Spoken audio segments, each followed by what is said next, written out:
So hello guys, today we are going to talk about the venous drainage of the brain. So before that we have to remember this flowchart. So the vein will drain an organ, right? So here is our brain. So vein in this case will drain into first the dural sinus, then to the internal jugular vein, and from that superior vena cava to right atrium. Okay, so for now just remember this sequence: vein, dural sinus, IJV. Okay, so first we are going to talk about what is dural sinus. So we will talk about that in a few minutes later, but before that there is a classification. So dural sinus can be, as per the location, it's upper group. Upper group means it's superficially located. And here are the names, which are superior sagittal sinus, inferior sagittal sinus, straight sinus, occipital sinus, transverse sinus, sigmoidal sinus, and confluence of the sinus. And again, you can see the lower group. So this is basically located deep or inferiorly. So these are the corresponding those sinuses are cavernous sinus, anterior, posterior, intercavernous sinus, sphenoparietal sinus, superior petrosal sinus, and inferior petrosal sinus. Okay, and you have to remember when I say sinus, as well as the vein can also be two type according to the location. It's not kind of type, it's like we just divide it. One is superficial and another one is deep. So now let's focus or dive into the main thing. So in this diagram you can see a skull, and in this skull we have a sagittal section and a coronal section, and here we are going to first see this structure. So we have to know what is the meaning of falx cerebri and tentorium cerebrum. So falx cerebri is the extension of dura mater as well as the tentorium. Falx cerebri divides the two cerebral hemisphere, means if this is one cerebral hemisphere and if this is one cerebral hemisphere, in between we can see the division, and the division is by what? Falx cerebri. As well as when we talk about the tentorium, we know in this region we will find what? Cerebellum, inferior to the tentorium, and superior to that we will find our parietal lobe. Yes, and it divides what? The parietal lobe to the cerebellum. Now, as we talked about, we have sinuses, so we are going to focus on sinuses. And now first we will talk about the superior or superficial sinuses. So let's now focus from here. We'll start from here, from our, you can say, forehead, and this first sinus will be our this one, superior sagittal sinus. Okay, and again from our forehead we'll start and end up like this, and this will be our inferior sagittal sinus. So why we say like this, superior, inferior? You can easily say because one is superior, another one is inferior. And why sagittal? Because these two sinuses are located in sagittal plane. Okay, now see, here is one junction. Okay, so this is known as confluence of sinus. Okay, so confluence means the junction. So okay, now let's see. Now focus here. The inferior sagittal sinus ends here, and here is another one sinus, and this sinus is our straight sinus. And all the sinuses come and meet in this region with the confluence of sinus, means confluence means again junction. Then we will see laterally going this, and laterally and the opposite direction you can also find this. So this is known as what? Transverse sinus. Now you focus here, you will find a S-shaped sinus, and this sinus will be known as sigmoidal sinus. And at the end you will find our internal jugular vein. Now I hope you remember the schematic. Okay, so sinus normally drain into what? Internal jugular vein. Normally there are some accessory pathways also, we will discuss about that in later. Now when we are done with this superficial one, now let's talk about what are the deep sinuses. Okay, so let's see the deep sinuses. Before that, let's focus here. Here we can see two ridges, as well as here we can see two ridges. Okay, now see, according to these two ridges, so the first ridge is known as what? This is known as sphenoidal ridge, and this ridge, the posterior ridge, is known as what? Petrosal ridge. Now, this is known as sphenoidal ridge because we know that here is located what? Our sphenoidal bone. And in here we can see, we find petrosal ridge. Petrosal ridge because why? Because here we have the petrosal bone of the temporal part. Okay. Now, according to this ridge, we say this is our anterior cranial fossa, this is our middle cranial fossa, and this is our posterior cranial fossa. Okay, so like this is anterior, this is middle, and this is posterior. So when you are comfortable with this, now we can go to the deep sinuses. So first see this sinus and this sinus. So with respect to the name of the ridge, we say this is sphenoparietal sinus. Parietal because it is in touch with the parietal lobe, and you all already guess why spheno, right? Okay, after that we see this structure. So this sinus is known as cavernous sinus.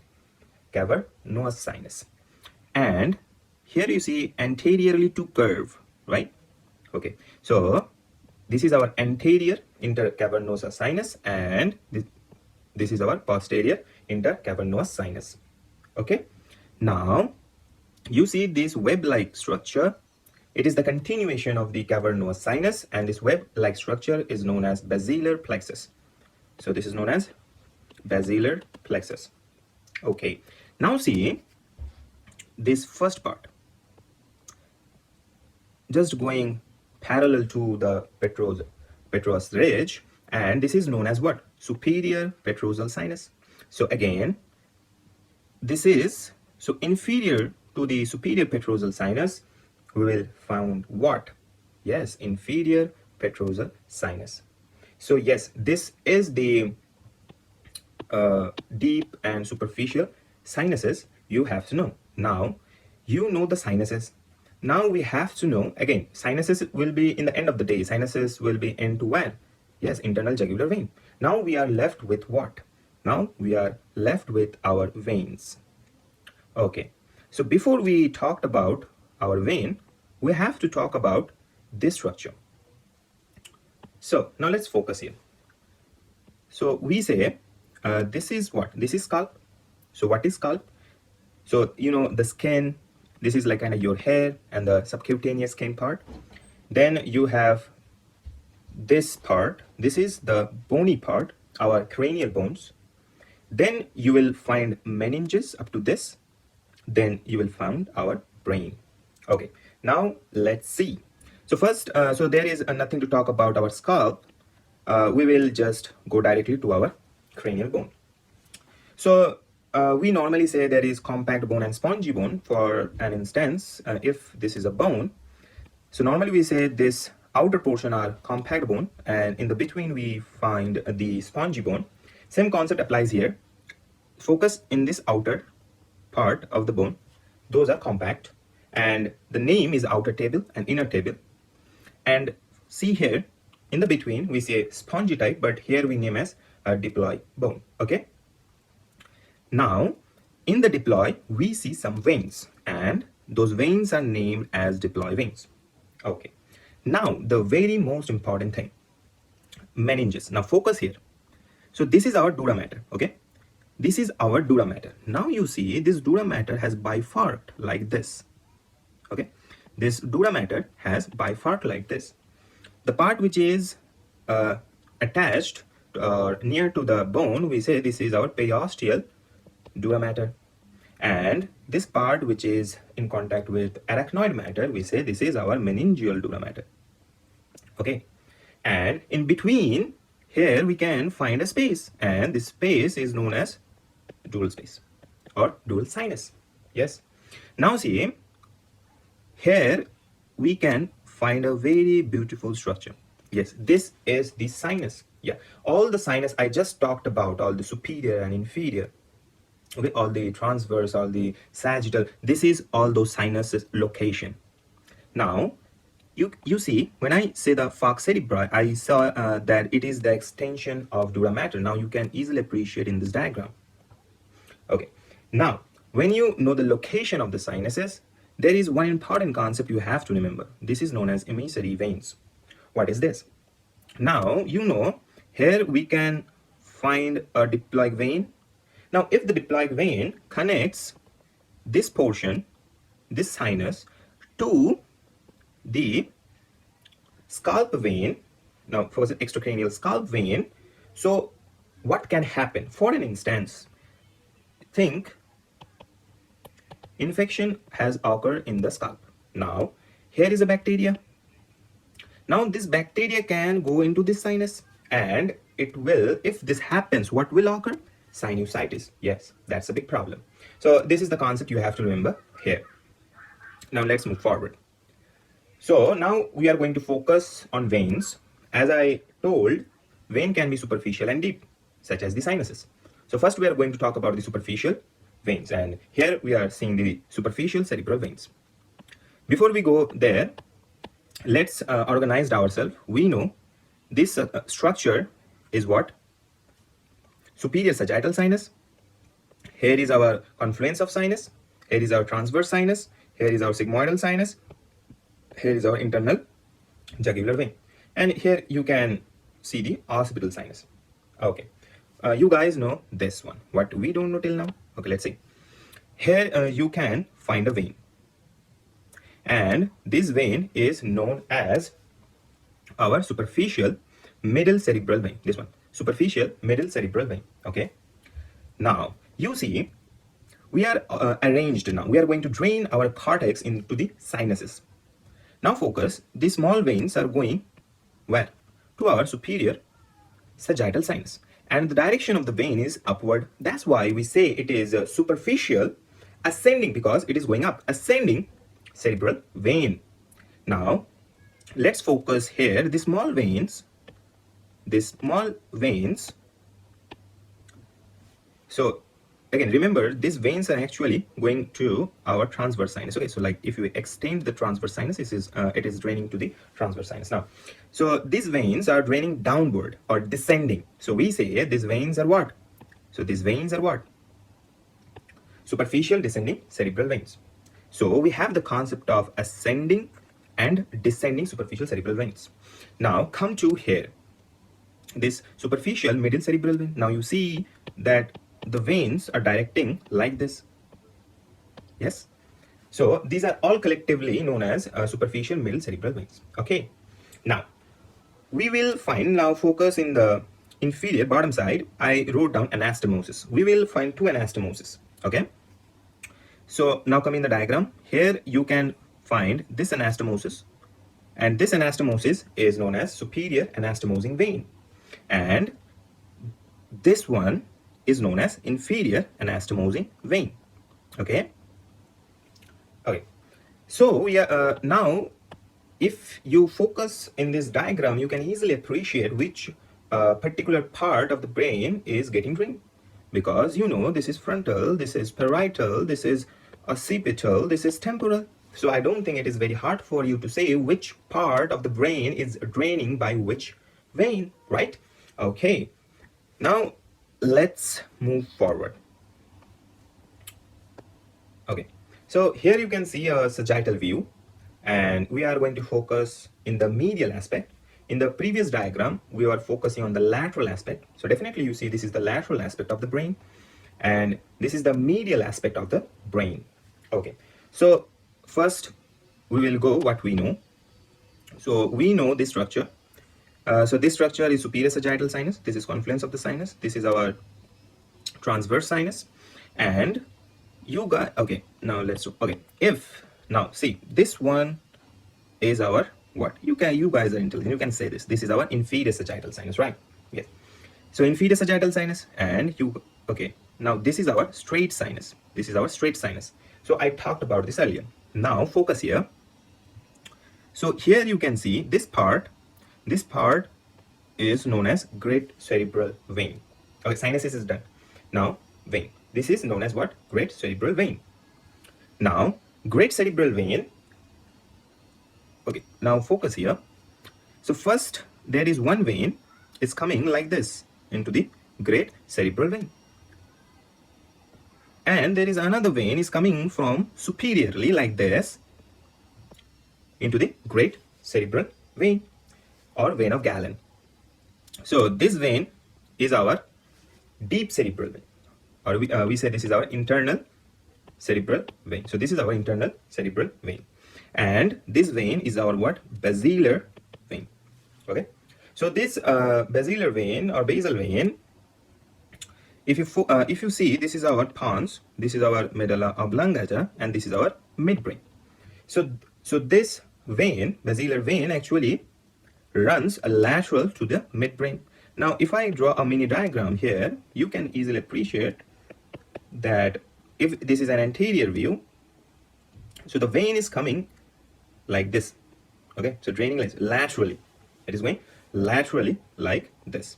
Okay, now see, now you see this vein, a branch of the basilar vein, which is actually superficial, and this is known as what? Yes, this is written in the red color, anterior cerebral vein.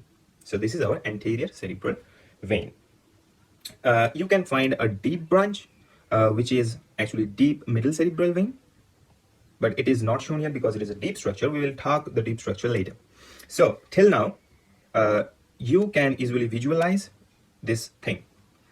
Now you see, from this great cerebral vein, there is one branch like this is here present, which is draining what? Our cerebellum. And which part of the cerebellum? Superior part of the cerebellum. So we say it is our superior cerebellar vein. Okay, so we are comfortable with the medial aspect.